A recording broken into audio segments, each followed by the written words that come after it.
This is an example of a small collapse. You can see all the materials collapsed down here at the bottom of the pit, of the high wall, and the void that was left here after the materials are collapsed.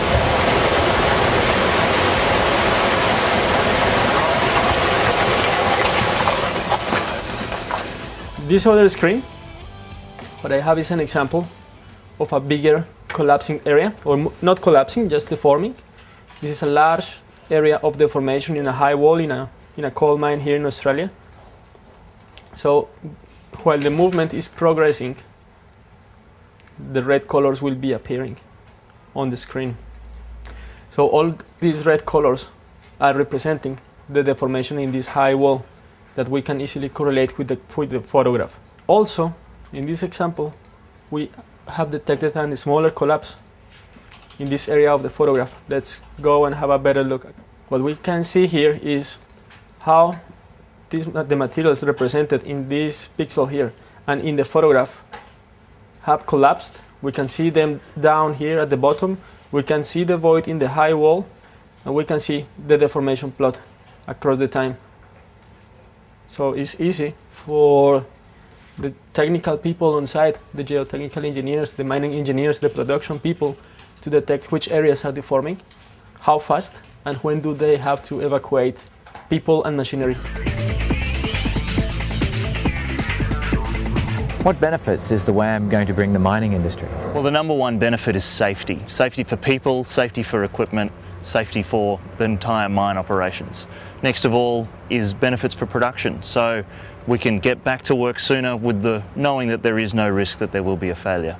And finally, the WAM's a much lower cost product, meaning we can get it to more places and put more lives in safe areas.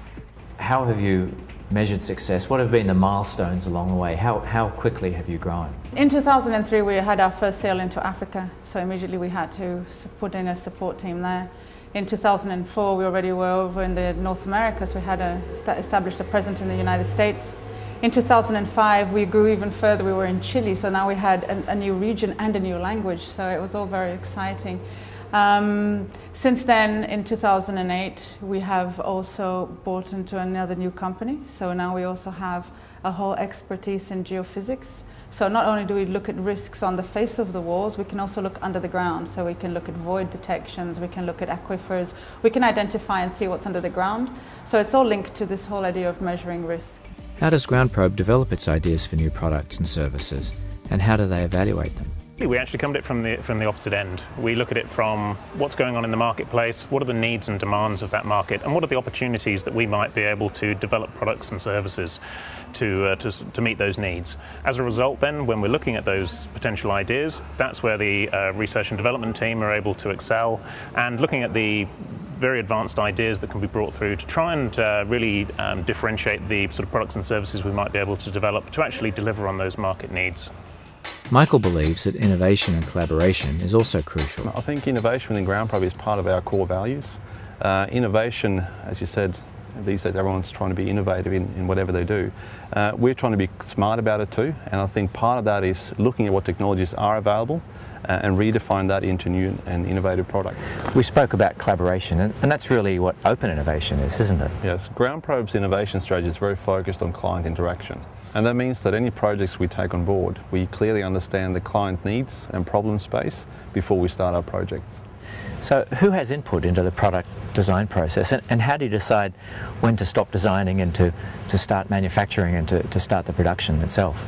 Well, by involving our clients very early in the piece of our projects, we get the feedback directly on, of course, what the problem space is, and we can also look at the commercial aspect and the technical aspect very early in the project. Now this allows us to make the trade-off between when is a product ready and when does it need more work. And I think the outcome is that as long as we get the clients involved early, we can make that decision on quite a good basis, both technically and commercially. We have good agreements with all of these mining companies, and we work closely with them in developing products and understanding what their needs are. Not only just the Australian mining companies, we actually service the 10 largest mining companies in the world, so the blue chip companies as they're called. We work very closely with all of them, also in product management, in identifying new needs and research, so we work alongside with them, with their teams, trying to understand what their needs are so that we can fill that with a solution. GroundProbe's expansion into broadening its range of services may appear seamless, but the onset of the global financial crisis still presented significant challenges. The mining industry was one of the most hurt. As you know, the commodity prices plummeted to very low values. And that's when we suddenly realized that that's when the mining companies more than ever needed a tool and needed support to be able to mine more, spending less. So the radar now was not only used as a safety tool, but also as a means of mining in areas that would otherwise not have been mined before without knowing what's happening. So these large companies then, instead of having a large capital expenditure available, they started leasing more of our products. So we were on site with them, with their teams working and increasing their profitability. So at the end of the day, whilst our sales might not have risen that much during that period, we were fine because we had good leasing products. So, and that came from quick decisions from our general managers and from our board of directors. Continually adding new members to the team has also presented its own set of challenges. We started off with a very small team, and it seemed every time we grew the team a little bit, we had to change the way we did things. And we kept growing and growing, growing to a company of over 100 people, and the amount of change over 7 years has been enormous.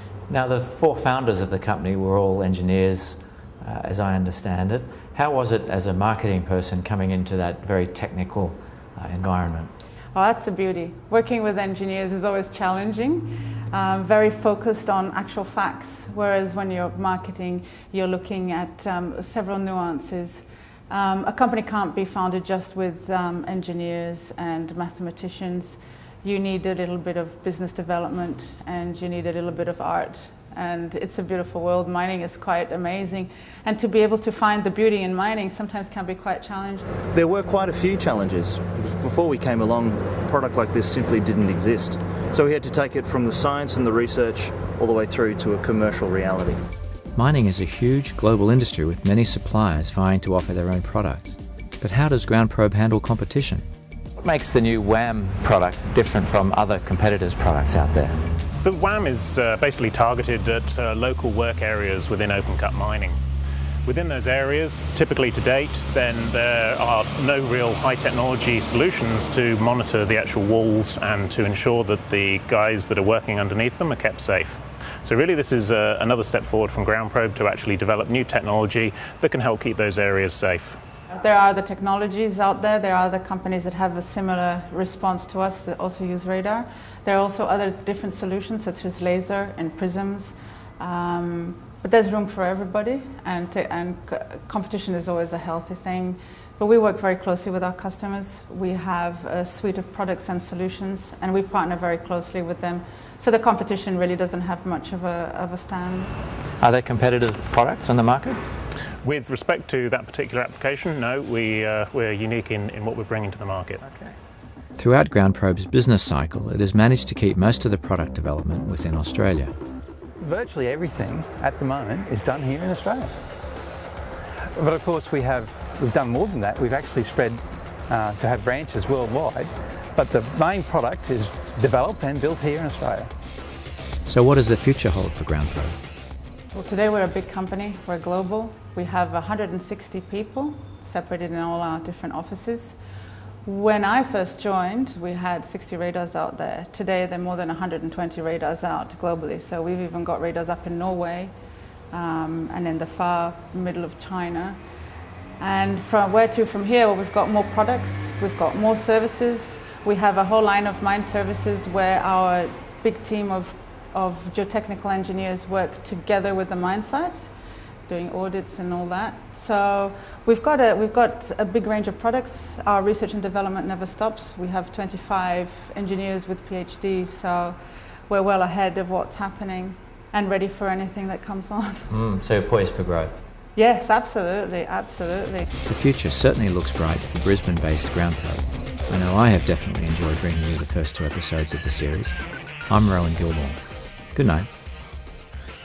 Thanks, Rowan, and do please join us next week when we go behind the scenes at last year's National Science Week. Good night.